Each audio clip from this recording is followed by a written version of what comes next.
Assalamualaikum warahmatullahi wabarakatuh. Jumpa lagi dengan saya di Peri Pinjai Depan Channel ya. Pada video kali ini kita tidak membahas tentang batu bahwa juga seperti yang saya janjikan kemarin ya. Kita akan membahas tentang sirkulasi air di kandang penangkarannya. Banyak keuntungan, banyak kelebihan apabila kita memakai sirkulasi air di kandang penangkaran murai batu. Pertama,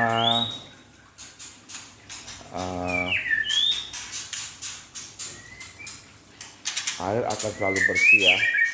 Air akan selalu bersih karena air terus mengalir.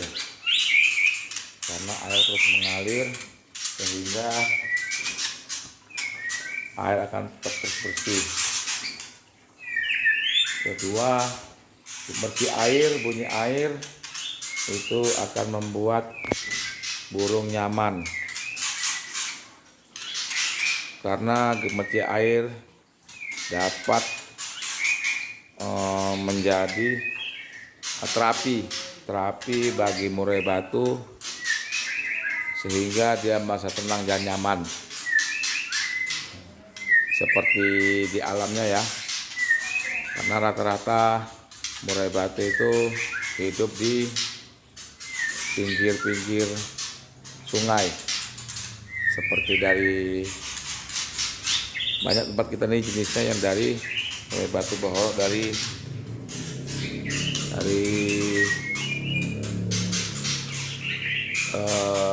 Sungai Sembelang, Sungai Musam, Sungai Sekelam, Sungai Berkail. Jadi pada umumnya rata-rata habitatnya itu di pinggir-pinggir sungai ya.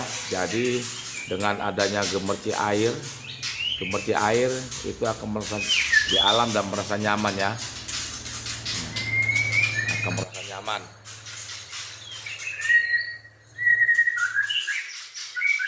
Sehingga akan membuat murai merasa nyaman dan lebih dapat cepat berproduksi. Kedua, dengan adanya sirkulasi air ini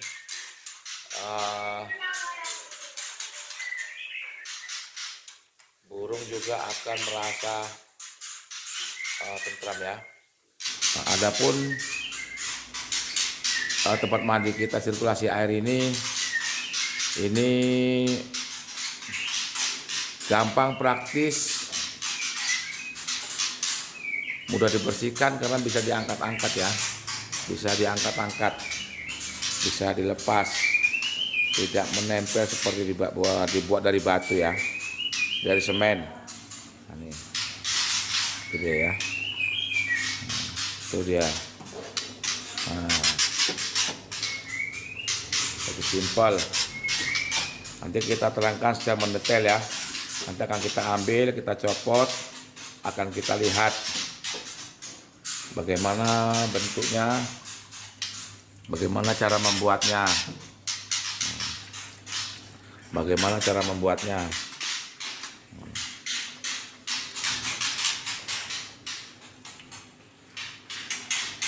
Dan keuntungannya lagi, kadang-kadang kita bingung ya, pompa apa aja dicampur untuk menangkan sirkulasi tenaga air ya. Ini untuk di kandang ini ada 9 kandang ya, dengan memakai 1 pompa air. Jadi 1 pompa air ini bisa kita pakai untuk 9 kandang. Nah, itu penampakannya ya. Itu dia penampakannya.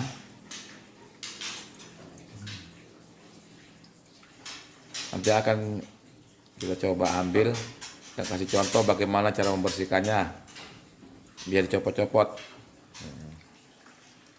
Dan air ini dialirkan ke satu tempat ya. Nah ini dia. Cukupannya di dalam ya. Yang atas untuk air masuk, yang bawah untuk keluar. Jadi masuk ini semua untuk 9 kandang. Sementara yang keluar itu keluarannya untuk 9 kandang juga. Jadi air tetap terus mengalir. Jadi bisa kita bersihkan, sehingga air akan tetap terus bersih ya. Oke lah ya. Kita akan coba ambil ya, biar tahu bagaimana cara membuatnya ya. Jadi para kicau-kicau mania yang ingin membuatnya tahu secara detail apa-apa yang diperlukan. Oke lah ya, langsung aja nanti kita masuk ke dalam ya. Oke ya, kita akan coba masuk ke dalam. Kebetulan ada kandang kita yang kosong, kotor pula ya, jadi sekalian bisa untuk praktek. Jadi bisa kita kasih contoh bagaimana cara membersihkannya, gampang dan praktis ya, bisa dibersihkan sehingga air akan terus terjaga bersih ya. Ya, kita akan masuk ke dalam. Kita akan coba memberi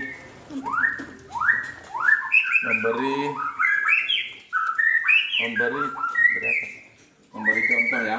Nah, ini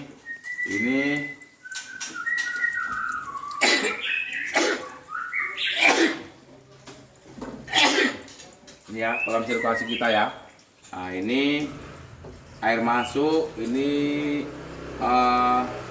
konek ke 9 kandang. Ini konek ke 9 kandang.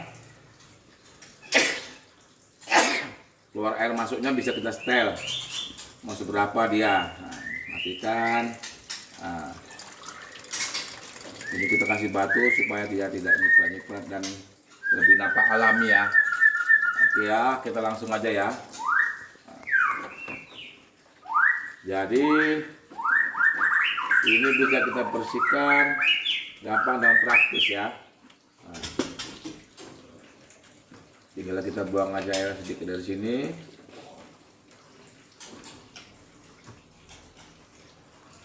Mudah dan gampang untuk dibersihkan. Lalu ini bisa kita bongkar, ini bisa kita copot. Kita copot untuk membersihkannya. Nah, seperti ini ya. Ini bisa kita bongkar, bisa kita copot-copot sehingga gampang bersihkannya. Mungkin kalau di batu atau di semen agak sulit ya, agak payah karena dia nggak dibongkar dan kita harus mengurus air. Mengurusnya pun gampang. Kita bawa dari ke dalam, seperti ini ya. Nah, gampang dia membersihkannya, lebih praktis, lebih simple.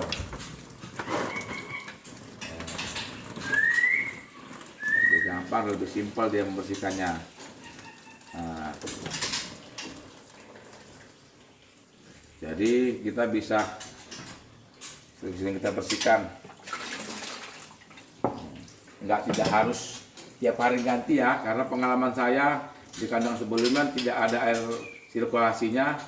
Itu paling enggak 2 hari sekali itu harus kita ganti gitu, karena airnya kotor, airnya udah berubah warna. Kalau ini kan karena sirkulasi terus berjalan, jadi air tetap terjaga terus bersih. Nah, ini seperti ini ya. Ini juga bisa copot-copot. Nah, ini dia penampakannya. Nah, jadi tidak perlu ditempelkan ke dinding. Barangkali ada kicau mania yang ingin membuat seperti ini. Ini tembok, jadi hanya membuat seperti ini aja ya. Ini kakinya kita buat pakai sebelah aja, sebelah dinding ya. Nah, ini air keluar tadi ya. Ini air keluar tadi untuk balik ke dalam ember yang sana tadi, ke dalam ember yang ada pompanya tadi. Jadi nggak perlu kita lakukan ke tembok. Jadi lebih gampang dan lebih praktis kita buat di luar, kita masukkan. Jadi tinggal nyetelnya pun gampang. Kalau di paku kan kita nyetelnya payah. Nah, Jadi kalau seandainya memang kurang pas lubangnya, nah ini kurang pas antara ini dengan ini, itu bisa antara atas ininya kolamnya dengan bawahnya kurang pas, bisa kita setel, kurang ke kanan, kurang ke kiri, atau kurang maju. Nah, jadi lebih gampang dan lebih praktis, lebih enak ya. Ya, ini coba akan kita tunjukkan cara buat ini ya.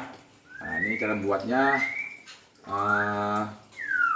Jadi kita buka, jadi biar tahu secara mendetail, barangkali kecumannya ada yang ingin membuatnya ya. Oke ya, kita keluar dulu ya. Adalah bak penangkaran tadi ya, bak penampungan air tadi ya, untuk mandi burung tadi ya. Nah, seperti ini dia penampakannya, belakangnya seperti ini. Ini bisa kita beli ya. Ini memang bawaannya nanti dekat sama tidaknya pembuangannya ini ke saluran induk tadi pembuangan.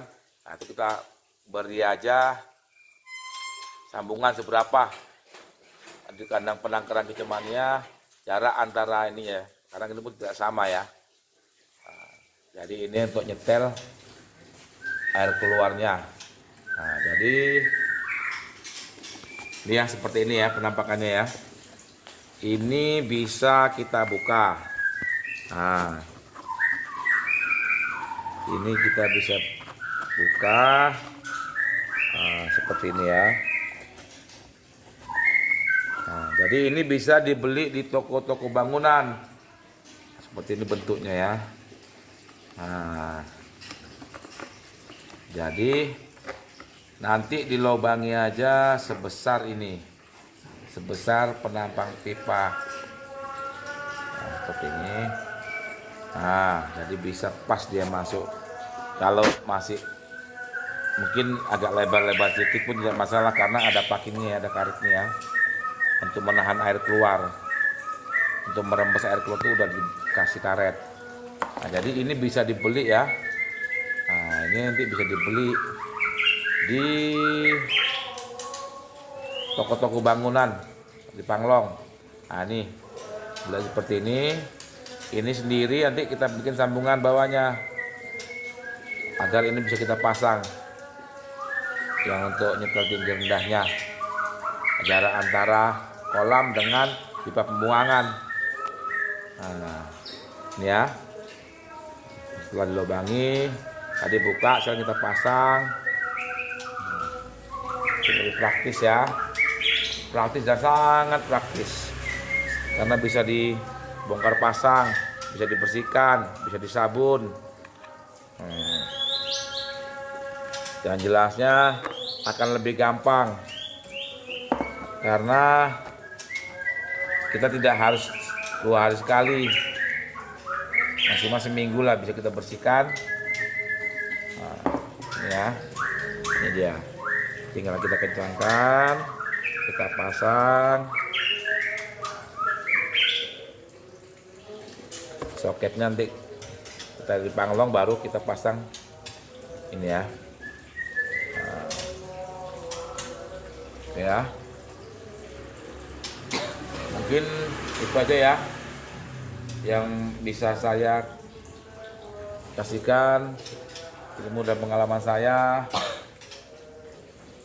Mungkin bisa jadi referensi bagi kicauania yang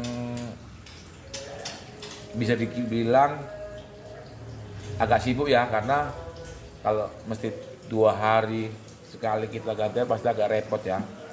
Nah, jadi dengan adanya ini mungkin bisa kita tiap minggu bisa kita bersihkan. Jadi bisa waktu kosong kita atur untuk membersihkannya. Mungkin demikian aja ya untuk ulasan kita tentang sirkulasi air mancur. Oh ya, satu lagi ya, itu pompa yang dipakai untuk melayani 9 kandang itu pompa untuk kolam, jangan untuk akuarium. Jadi dia pakai pompa kolam ya, itu kalau salah A5 kalau salah itu. Mereknya apa saya lupa, tapi memang untuk kolam. Jadi bisa melayani untuk 9 kandang ya. So, mungkin demikian aja ya. Mudah-mudahan bisa jadi referensi, jadi bahan masukan untuk kicau mania yang ingin membuat sirkulasi air di kandang penangkaran.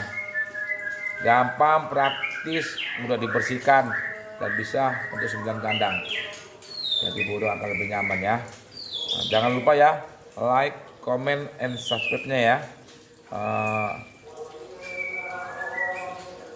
Untuk kita nanti lebih semangat lagi untuk berbagi ilmu, berbagi wawasan, berbagi pengalaman, sehingga ya mungkin bisa jadi referensi atau masukan untuk kicau mania yang ingin menambah ilmu, menambah wawasan. Ya, demikian aja ya video ini ya. Saya akhiri dengan Assalamualaikum warahmatullahi wabarakatuh. Salam kicau mania.